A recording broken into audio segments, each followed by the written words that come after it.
It really just feels like these major Hollywood studios are not going to learn their lesson. Now, this movie, Transformers 1, is a perfect example of how marketing is super important when it comes to filmmaking, especially when it comes to an animated project like this. Now, if you look at companies like Disney and stuff that are known for putting out animated kids films, you kind of know what to expect. It's sort of a cookie cutter rinse and repeat process from them with their Disney princess movies and stuff like that. And over the past couple of years, not only have they sort of bored people out with their cookie cutter process of making movies and storytelling, but they're also injecting a lot of politics and racial politics and stuff into their movies and gender identity politics and all that crap.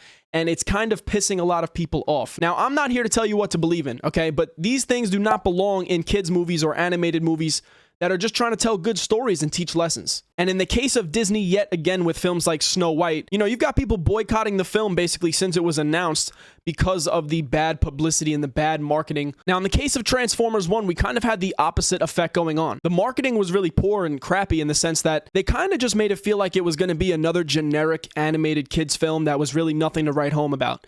It didn't really get anybody excited. The fans were kind of like, oh, okay, another Transformers movie. And the real hardcore fans were kind of like seeing a couple glimmers of hope that like, hold on, guys, this might be something kind of special here. Hold on, this might be something kind of cool. And, you know, those people were right, so kudos to you.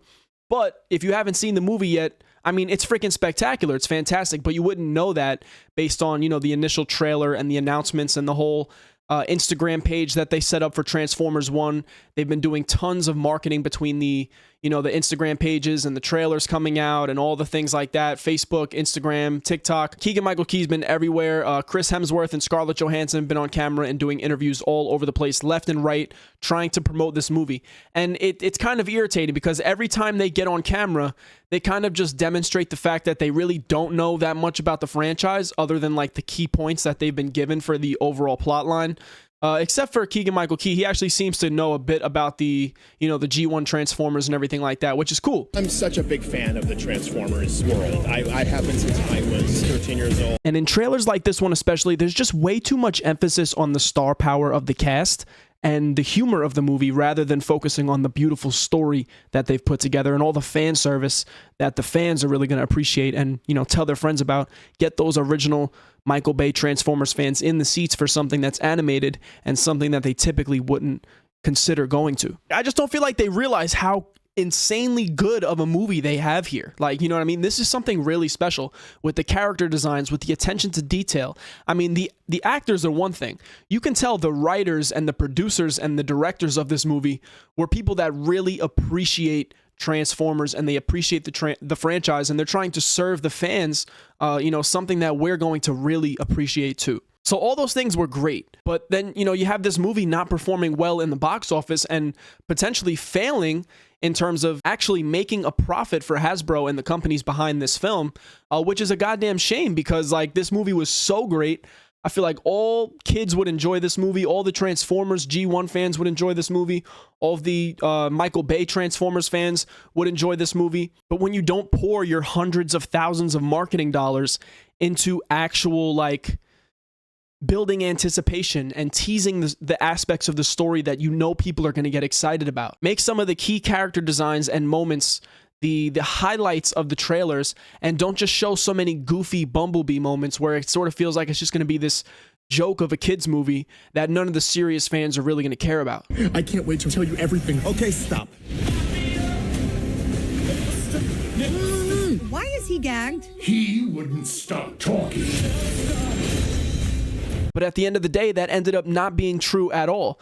The humor was just enough to actually keep me laughing and actually make the movie enjoyable, but it didn't take over the story. It didn't detract from the beautiful story that they crafted with this movie. And I really feel like they just did a masterful job with the overall package of the movie other than the marketing. And if they would have done a better job on the marketing, if they would have had a massive amount of hype built around this movie for the past 6 months to a year from new fans to, you know, old fans alike, then I think things would have been much better. But it's going to be up to me and you, the fans, to actually make this movie what it's supposed to be and make sure that people go see it. You must protect the planet. If the Decepticons find it, then our people are truly finished. Now go. and make sure that it gets the funding that, you know, it requires to be the reboot of this franchise that we're all craving so desperately. Because they really have laid the stones here for an amazing reboot and like a really cohesive timeline and storyline. And we can go off in all types of directions with this story that they told in terms of spin-off series and movies.